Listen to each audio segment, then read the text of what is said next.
This first poem I thought I'd read it's because we're around Thanksgiving, and it's also the very first poetry assignment that I had in my very first creative writing class with Campbell McGrath, which was write a poem about America, which in some ways was the same assignment Obama gave me 20 years later. So when he called, I said, "Don't worry, I got it." That was not true. So anyway, 3 things you need to know about this poem. Cubans never really got Thanksgiving. We call it San-giving, as in San Pedro or San Bernardino or Santa Monica. For Cubans, pork is not the other white meat, it's the only meat. And as I always like to say with this poem too, who amongst us here has not had a dysfunctional Thanksgiving, Cuban or not? So here we go. It's called America. Although Tia Miriam boasted she discovered at least half a dozen uses for peanut butter, topping for guava shells and syrup, butter substitute for Cuban toast, hair conditioner and relaxer, Mama never knew what to make of the monthly 5-pound jars handed out by the immigration department until my friend Jeff mentioned jelly. There was always pork though. For every birthday and wedding, whole ones on Christmas and New Year's Eve, even on Thanksgiving Day, pork. Fried, broiled, or crispy skin roasted, as well as cauldrons of black beans, fried plantain chips, and yuca con mojito. These items required a special visit to Antonio's Mercado on the corner of 8th Street, where men in guayaberas stood in Senate, blaming Kennedy for everything. Ese hijo de puta. A vial of Cuban coffee and cigar residue filling the creases of their wrinkled lips, clinging to one another's lies of lost wealth, ashamed and empty as hollow trees. By 7, I had grown suspicious. We were still here. Overheard conversations about returning to Cuba had grown wistful and less frequent. I spoke English. My parents didn't. We didn't live in a 2-story house with a maid or a wood panel station wagon, nor vacation camping in Colorado. None of the girls had hair of gold in my family. None of my brothers or cousins were named Greg, Peter, or Marcia. We were not the Brady Bunch. And none of the black and white characters on Donna Reed or the Dick Van Dyke Show were named Guadalupe, Lázaro, or Mercedes. Petty Duke's family wasn't like us either. They didn't have pork on Thanksgiving. They ate turkey with cranberry sauce. They didn't have yuca. They had yams, like the dittos of pilgrims I colored in class. So a week before Thanksgiving, I explained to my abuelita about the Indians and the Mayflower, how Lincoln set the slaves free. I explained to my parents about the Purple Mountain's majesty, 1 if by land, 2 if by sea, the cherry tree, the tea party, the amber waves of grain, the masses yearning to be free, liberty and justice for all, until finally they agreed this Thanksgiving we would have turkey, as well as pork. Abuelita prepared the poor fowl as if committing an act of treason, faking her enthusiasm for my sake. Mama set a frozen pumpkin pie in the oven and prepared candied yams, following instructions I had to translate from the marshmallow bag. The table was arrayed with gladiolas. The plattered turkey loomed at the center on plastic silver from Woolworths. I uttered a bilingual blessing, and the turkey was passed around like a game of Russian roulette. Dry, Gilberto complained, and proceeded to drown the lean slices with pork fat drippings and cranberry jelly, esa mierda roja, as he called it. Faces fell when Mama presented her ochre pie. Pumpkin, calabaza, was a home remedy for ulcers, not a dessert. Tia Maria made 3 rounds of Cuban coffee, then Abuelo and Pepe cleared the living room furniture, put on a Celia Cruz LP, and the entire family began to merengue over the linoleum of our apartment, sweating rum and coffee, until they remembered it was 1974 and 46 degrees in America.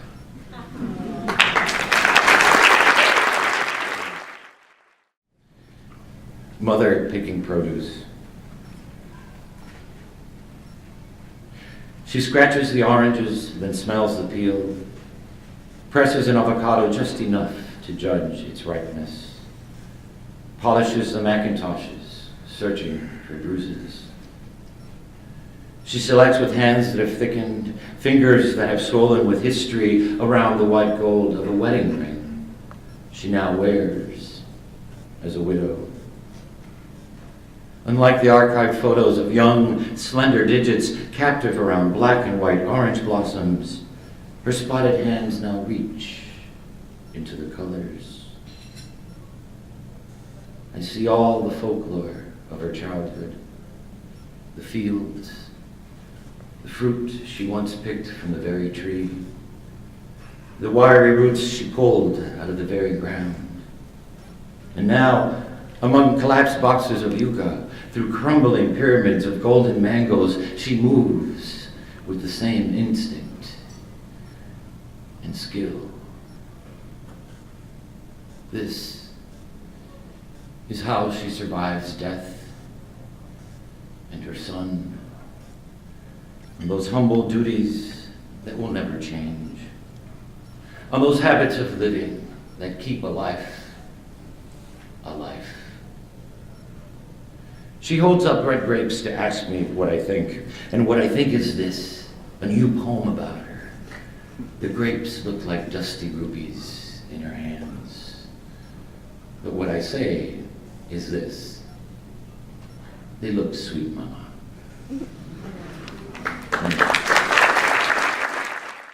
Little background on this is I took my partner Mark to Marco Island on the west coast of Florida, which is a wonderful place from my childhood where we poor man's vacations, staycations, drive to the west coast of Miami. And of course I had been there about 25 years and I thought nothing had changed because, well, nobody asked my permission. And it was suddenly, Mark said, "You sound just like your mother." And I was like, okay, that's not a good thing to say in any situation, but I really caught myself because I went on this rant of how dare they do this, how dare they do that, and it was in the same way that my parents would speak about Cuba or their nostalgic vision of Cuba. And realizing how universal that sense of loss is, that we all lose, that our connections to place and home there's many layers. And so Marco Island in a way became my Cuba in a sense, and this poem. And as I've read this poem throughout the country, it seems everybody has their own sort of Gulf motel, as you'll see in this poem. So I invite you to think about, as Emma was saying, the poem is a mirror, and I strongly believe that this isn't about me, and these aren't about my stories, they're about your stories. They're about whatever you see about your life in these poems, hopefully. Looking for the Gulf Motel, Marco Island, Florida. There should be nothing here I don't remember. The Gulf Motel with murmuring lampposts and ship's wheel in the lobby should still be rising out of the sand like a cake decoration. My brother and I should still be pretending we don't know our parents, embarrassing us as they roll the luggage cart past the front desk, loaded with our scruffy suitcases, 24 loaves of Cuban bread, brown bags bulging with enough mangoes to last the entire week, our espresso pot, the pressure cooker, and a pork roast reeking garlic through the marble lobby. All because we can't afford to eat out, mijo, not even on vacation. Only 2 hours from our home in Miami, but far enough away to be thrilled by the wider sands on the west coast of Florida, where I should still be, for the first time, watching the sun set instead of rise over the ocean. There should be nothing here I don't remember. My mother should still be in the kitchenette of the Gulf Motel, her daisy sandals from Kmart squeaking across the linoleum, still gorgeous in her teal swimsuit and amber earrings, stirring the pot of arroz con pollo, adding sprinkles of onion powder and dollops of tomato sauce. My father should still be in a terry cloth jacket, smoking, clinking a glass of amber whiskey in the sunset at the Gulf Motel, watching us dive into the pool, 2 sons he'll never see grow into men who will be proud of him. There should be nothing here I don't remember. My brother and I should still be playing parcheesi. My father should still be alive, slow dancing with my mother on the sliding glass balcony of the Gulf Motel. No music, only the waves keeping time. A song only their minds hear, 10,000 nights back to their life in Cuba. My mother's face should still be resting against his bare chest, like the moon resting on the sea, and the stars. The stars should still be turning around them. There should be nothing here I don't remember. My brother should still be 13, sneaking rum in the bathroom and sculpting naked women from sand. And I should still be 8 years old, dazzled by seashells and how many seconds I can hold my breath underwater. But I'm not.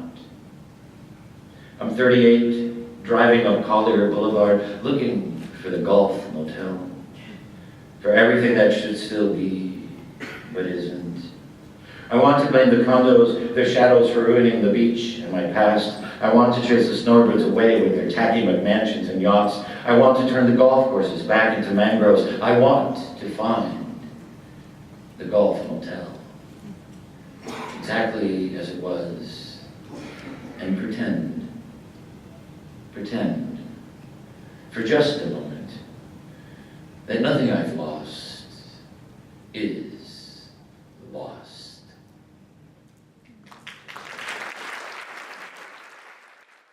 The greatest sort of gift of the inauguration for me was in some ways realizing that I was home all along, in the sense that home was in my backyard, that my story, my mother's story, that all our stories are part of this grand American story, and finally realizing that in that moment while I'm sitting here waiting to read the poem. And also, since the inauguration, realizing the power of poetry has in our lives, and to thank Red Hand for continuing their commitment to poetry. You see that firsthand in my position, especially because of the interface of how public that event is. When you get people crying in your arms in the middle of Washington, in the middle of Maine and streets, and just reacting to a poem because they've never had that connection with the poem. And I would like to take all the credit for it, but it's just honestly, they just have never had an experience with the poem. And it revived my faith and my sort of my understanding of the great place that poetry has in our lives and will always have. So here I am just sitting, waiting for my mother, to be called up. My mother's sitting with me. In the moment, I feel America standing as one, putting differences aside and taking a deep collective breath.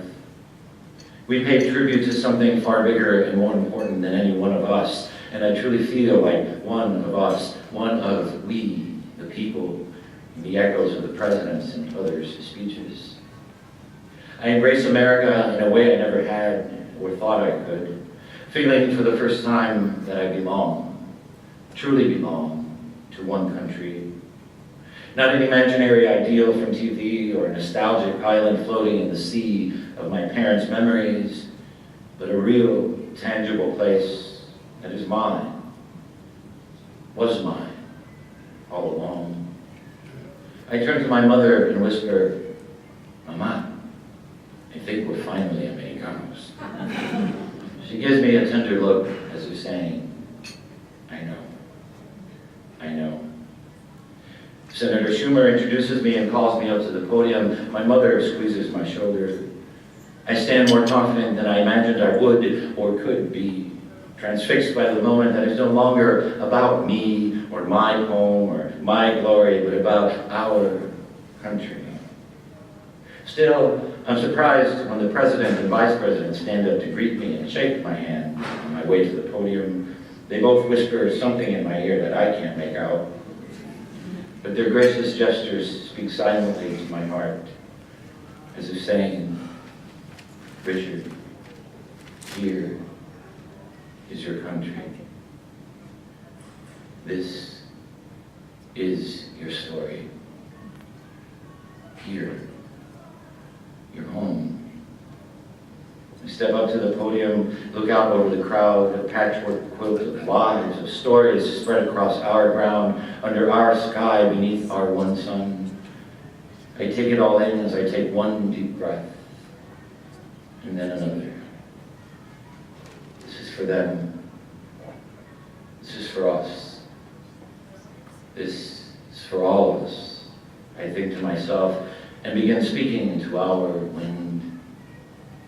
Mr. President, Mr. Vice President, America, one today.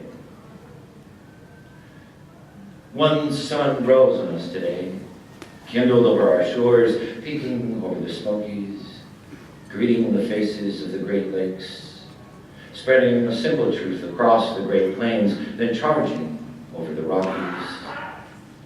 One light, waking up rooftops, under each one a story told by our silent gestures, moving behind windows. My face, your face, millions of faces in morning's mirrors, each one yawning to life, crescendoing to our day. Pencil yellow school buses, the rhythm of traffic lights, fruit stands, apples, limes, and oranges, arrayed like rainbows, begging our praise. Silver trucks, heavy with oil or paper, bricks or milk, teeming over highways alongside us, on our way to clean tables, read ledgers, or save lives, to teach geometry or ring up groceries as my mother did for 20 years so I could write this poem for us today. All of us, as vital as the one light we move through. The same light on blackboards with lessons for the day, equations to solve, history to question, or atoms imagined. The I have a dream, we keep dreaming, or the impossible vocabulary of sorrow that won't explain the empty deaths of 20 children marked absent today and forever. Many prayers, but one light breathing color into stained glass windows, life into the faces of bronze statues, warmth into the steps of our museums and park benches as mothers watch their children slide into the day.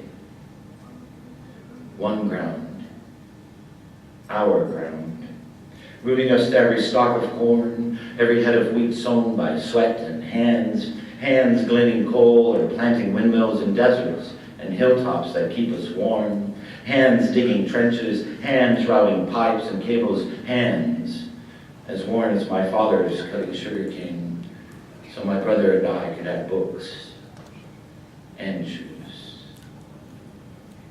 The dust of our farms and deserts, our cities and plains mingled by one wind, our breath. Breathe. Hear it through the day's gorgeous din of honking cabs, buses launching down avenues, the symphony of footsteps, guitars, and screeching subways, the unexpected songbird on your clothesline. Hear squeaky playground swings, trains whistling or whispers across cafe tables. Hear the doors we open for each other all day, saying hello, shalom, buongiorno, howdy, namaste, or buenos dias. In the language my mother taught me. In every language spoken into one wind, carrying our lives without prejudice, as these words break from my lips. One sky, since the Appalachians and Sierras claimed their majesty, and the Mississippi and Colorado worked their way to the sea, thank the work of our hands, weaving steel into bridges, finishing one more report for the boss on time, stitching another wound or uniform, the first brushstroke on a portrait, or the last floor on the Freedom Tower, jutting into a sky that yields to our resilience. One sky, toward which we sometimes lift our eyes, tired from work. Some days guessing at the weather of our lives. Some days giving thanks for a love that loves you back. Sometimes praising a mother who knew how to give, or forgiving a father who couldn't give what you wanted. And so we head home. Home. Through the gloss of rain or wave of snow, with a plum blush of dusk. But always, always home, always under one sky, our sky, and always one moon, like a silent drum tapping on every rooftop and every window of one country, all of us facing the stars and hope, a new constellation, waiting for us to map it, waiting for us to name it together.